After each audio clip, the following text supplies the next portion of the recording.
Fala pessoal, estou indo então para o nosso último vídeo do pré-aula, tá? Eu não quero me prolongar tanto, então talvez se a gente não conseguir cobrir tudo, né, de coordenadas integrais por conversão de coordenadas, tá? A gente vai jogar o restante para nossa aula, tá? Não é uma coisa que a gente pode estar ali passando de forma corrida, tá? Bom, gente, então o que nós sabemos da questão das integrais que vocês viram até o momento? Tá? Por exemplo, as integrais duplas, né, elas servem para a gente calcular áreas, né, sobre uma região R no plano. Tá? Essa região R, ela nada mais é que uma região plana fechada no plano XY, certo? Então, quando eu faço a integral dupla, tá, de R em dA, onde que dA é o diferencial de área, né, e R é uma certa região, tá? Então, uma região plana sobre a nossa superfície, a gente está calculando o valor dessa área, tá? E o dx e o nosso dA nada mais é que dx e dy, tá? Ela é uma forma muito interessante para quando a gente trabalha com regiões retangulares, tá? Então, que é aplicada o sistema de coordenadas cartesianas. Porém, em algumas regiões nós temos, tá? Que essas regiões planas elas apresentam uma certa curvatura, por exemplo, circunferências, tá? Ou mesmo regiões curvilíneas, tá? Então seria talvez mais fácil, tá? Aplicar um outro sistema de coordenadas para definir essa região, tá? E aí que entra então a questão das coordenadas polares. Tá? Claro que isso vai ter um custo, né? Não é de graça essa conversão, mas fica mais fácil a partir do momento que a gente realiza essa conversão para calcular o valor dessas integrais. Tá? Então vamos ver alguns casos. Por exemplo, esse primeiro caso, a região 1, tá? Ela é formada por x² mais y² igual a 1, ou seja, uma circunferência de raio 1. Note que essa região, tá? Ela tem raio 1, então o raio dela parte do zero até o comprimento 1, e esse raio ele rotaciona, né, em torno da origem, cobrindo um total de 360 graus. Né? Então a gente pode definir que essa região R ela pode ser descrita em coordenadas polares de 0 a 1 para o raio, tá? Que é o comprimento desse raio, e de 0 a 2π para o ângulo θ, que completa então os 360. É uma forma para a gente descrever essa região. Tá? A região R2, note que ela é formada aqui um semi-anel, tá? Ou uma semi-arruela, se você preferir, onde que nós temos x² mais y² igual a 1, ou seja, uma semi-circunferência de raio 1, e uma semicircunferência de raio 2, né, que é essa região x² mais y² igual a 4, tá? Que formam essa região 2. Então ela vai de um raio de uma unidade até um raio de 2 unidades, né? E esse raio está fazendo ou cobrindo 180 graus, tá? Da nossa circunferência. Tá? Então eu posso descrever essa segunda região como uma região que vai de 1 a 2 para o raio, tá? E de 0 até π, ou seja, de 0 a 180. Certo? Isso quer dizer que eu estou descrevendo essas regiões através de coordenadas polares e não através de coordenadas cartesianas. Em coordenadas cartesianas eu teria que dizer que ela vai desta equação até esta equação, tá? E definir quanto que ela vale em x e em y. É muito mais simples defini-la fazendo essa relação de raio e ângulo, tá? Aqui nós temos então uma nova região que pode ser representada, a região R. Note que ela é uma região curvilínea, né, ou parte aqui de uma circunferência, onde que ela parte do ângulo θ igual a alfa, temos uma certa inclinação, tá? E vai até o ângulo θ igual a beta, ou seja, o meu ângulo ele vai de alfa até beta. E o raio dessa região vai desse raio menor A até esse raio maior B, ou seja, de A até B. Tá? Então eu posso descrever essa região como sendo o raio, né, A menor ou igual a R, que é menor ou igual a B, e o ângulo θ é alfa menor ou igual a θ, que é menor ou igual a beta. Tá? Então, eu defini esta região. Tá? Essa aqui é a ideia da somatória de Riemann, né? Ou seja, se eu tomar essa região e dividi-la em pedaços cada vez menores, ou subretângulos polares, né, que é o nome, a gente vai ter regiões bem pequenininhas que, ao somar toda essa região, a gente vai ter o valor desta área. Tá? Então, utilizando a soma de Riemann, o rigor matemático necessário, tá? Então a gente não vai demonstrar para vocês, obtemos a seguinte relação de mudanças de coordenadas retangulares para polares em uma integral dupla. Tá? O que nós vamos ter? A integral de R da nossa f de x, y em dA, ela vai ser dada, então, em coordenada polar, aqui está em coordenada cartesiana, tá? De alfa a beta, ou seja, o que é esse alfa beta? Do ângulo, tá? De A até B, que é em relação ao raio, tá? Da nossa f, da nossa função, R cosseno θ, R seno θ. Tá? O que são esses dois valores? Né? Essa é a coordenada x convertida para a coordenada polar, essa é a coordenada y convertida para a coordenada polar. Tá?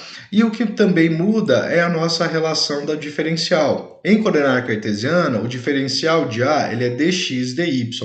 Em coordenada polar, vai ser r, que é o raio, dr dθ. Tá? Então, esse é o custo dessa transformação de coordenada cartesiana para coordenada polar. Tá? Então, eu preciso converter a função, tá? E a minha integral passa a ser r dr dθ, o que vai facilitar futuramente o cálculo da integral. Lembrando que ele facilita o processo da integral, mas não em si o processo de transformação. Tá? Então, vamos dar uma olhadinha aqui no primeiro caso. Tá? Determine o volume do sólido limitado pelo plano z igual a 0 e pelo paraboloide z igual a 1 menos x quadrado menos y quadrado. Depois eu vou usar o GeoGebra, tá, gente? Mas eu vou fazer aqui na mão, no braço, com vocês, a representação desse paraboloide. Tá? Então eu tenho o eixo x, o eixo z, o eixo x, tá? E o eixo y. Certo? Este paraboloide, tá? Ele tem vértice no 1, ou seja, ele parte aqui de cima do ponto 1. Tá? E o paraboloide ele vai descer, então, até 1. Como que eu chego nesse ponto? Né? Como que eu sei esse valor? Se eu zero o y, né, eu vou ter que o x é igual a 1 ou menos 1. Né? Então, ele teria uma representatividade também aqui na parte de trás, que seria o menos 1. Tá? E isso vai gerar esta parábola sobre o eixo xz. Tá? Se eu zero o x, eu vou ter então uma outra parábola, só que uma parábola em relação ao eixo e o plano YZ, tá? Que vai ser dado por 1 também e menos 1. Tá? Então, nós vamos ter uma parábola que acontece neste formato aqui. Tá? E se eu zero o z, eu vou ter esta equação. Tá? A gente zera o z, que é uma das curvas de nível, a gente vai ter esta equação, tá? Que basicamente é x ao quadrado mais y ao quadrado igual a 1, que é uma circunferência de raio 1 sobre o plano XY. Ou seja, a gente tem esse esboço aqui do nosso paraboloide. Então ele está querendo que a gente calcule desde o z igual a 0, que é o plano XY, é o plano que nós temos aqui embaixo, tá? Até esse paraboloide. Ele quer o volume desta figura que nós temos aqui. Tá? Bom, como a gente vai proceder? Né? Note que nós temos vários parâmetros, a nossa região é uma região circular, tá? Então a gente vai tentar descrever essa região. Tá? Então nós temos, tá, que a nossa função, né, a nossa integral, o nosso volume, né, o volume vai ser dado pela integral da nossa integral dupla da nossa f de xy, tá? Dx dy na região R. Só que essa nossa região R é essa região retangular aqui, né? Essa região na verdade, essa região circular. Tá? Então, o interessante é a gente descrever essa região circular através das coordenadas polares. Então, a nossa região R, ela seria dada, né, no caso, vou colocar aqui em R e θ, tal que, né, o nosso raio ele é de 0 a 1 desta circunferência que é formada aqui embaixo, tá? Então, de 0 menor ou igual a R menor ou igual a 1, tá? E nós teríamos que o nosso ângulo, note que é a circunferência completa, então ele é de 0 menor ou igual a θ, que é menor ou igual a 2π, tá? Então essa nossa região de base, ela vai de 0 a 1 até 0 a 2π, tá? Então eu descrevi essa região R, que era uma circunferência, através das coordenadas polares. Primeiro passo. Segundo passo é converter a nossa f de xy para uma função, tá? Para uma função de variável rθ, ou seja, por coordenadas polares, tá? Então essa relação, né, essa conversão, ela vai ser dada mudando essa expressão aqui, tá? Então se a gente tomar, né, como base z igual a 1 menos x ao quadrado menos y ao quadrado, vou fazer aqui só uma melhoria, ele ficaria 1 menos, vou abrir parênteses, ó, x ao quadrado mais y ao quadrado. Esse menos garante esse inverso de sinal. Por que que eu fiz isso? Porque x ao quadrado mais y ao quadrado é o raio ao quadrado. Lembra-se disso, né? É a raio ao quadrado. Ou seja, z em função de xy é 1 menos x quadrado menos y ao quadrado. Mas em função do raio e do ângulo θ, eu tenho que a nossa função ela é dada por 1 menos r ao quadrado. Poderia também fazer a descrição aqui, então, de r cosseno e r seno. Eu chegaria também no mesmo resultado. Então, o primeiro ponto é esse. Tá? Agora é fazer o cálculo da integral. Vou fazer ela aqui. Então, a gente tem volume é igual, né, a r é a integral dupla de r da nossa f de x y em dx dy, aplicando a transformação para a coordenada polar, tá? Para a nossa expressão, nós teríamos a integral da integral de alfa até beta, de A até B, da nossa f de r θ, né? Ou r seno θ, r cosseno θ, r seno θ, tá? Feita a conversão, r dr dθ, tá? Então, nesse caso, o nosso volume ficaria sendo integral de 0 até 2π, que é o nosso ângulo, tá? Da integral de 0 até 1, que é o nosso raio, e a nossa função é 1 menos r ao quadrado, r dr dθ, tá? Vou acrescentar aqui um slide.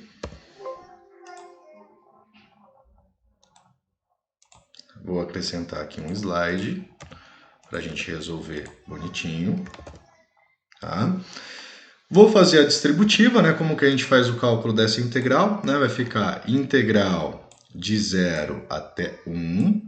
Vou fazer a distributiva desse raio, tá? Distribuir ele. Vai ficar, então, r menos r ao cubo dr, tá? Então, estou fazendo a integral em r. A integral em r vai ser r ao quadrado sobre 2 menos r à quarta sobre 4. E isso tudo aqui calculado, então, de 0 até 1, o que vai gerar para a gente meio menos 1/4. Tá? E para 0 vai zerar, tá, gente? Então seria menos 0. Então o resultado da nossa primeira integral tá? O resultado dessa primeira integral vai ficar meio menos 1/4, que dá 1/4 positivo. Calculei a primeira. Vou para a segunda integral, que vai retornar o volume. A segunda integral é de 0 a 2π, de 0 a 2π, tá? De 1/4, que é o resultado da nossa primeira, em relação a dθ. Tá?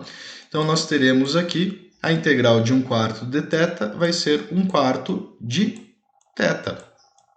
Tá? Por isso que é importante o ângulo estar em radianos. Tá?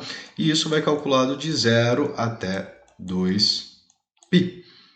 Tá? Então, substituindo, a gente vai ter 1/4 vezes 2π menos 0, o que vai retornar para a gente, então, posso simplificar, π sobre 2 unidades de volume. Tá? Então, usei coordenadas polares para calcular essa integral. Note que eu caí numa integral um tanto quanto simples. Tá? Ela simplificou esse processo de integral. Que isso aqui daria um trabalho, tá, gente? Daria um trabalho para resolver por coordenadas cartesianas que vocês não têm dimensão. Tá? Eu teria que isolar x, falar, olha, em x ele ia de menos 1 a 1, tá? Em x de menos 1 a 1. Em y ele iria, daí eu teria que isolar o y aqui e colocar y igual a raiz quadrada de 1 menos x ao quadrado, mais ou menos, então eu ia do negativo para o positivo, ou seja, a parte negativa da esfera, da circunferência, para a parte positiva da esfera. Isso daria um trabalho muito grande, tá? Para resolver por coordenadas cartesianas. É possível? É, tá? Mas é muito mais simples aplicando coordenadas polares. Perfeito? Eu falei que eu ia mostrar para vocês o sólido no GeoGebra, tá? Então eu vou pegar aqui o GeoGebra, vou digitar a equação z igual a 1 menos x ao quadrado menos y ao quadrado, tá? Então o que nós estávamos fazendo era calculando o volume, tá? Deixa eu colocar aqui, ele fala z igual a 0, né? Então o plano z igual a 0. Só melhorar aqui uma questão.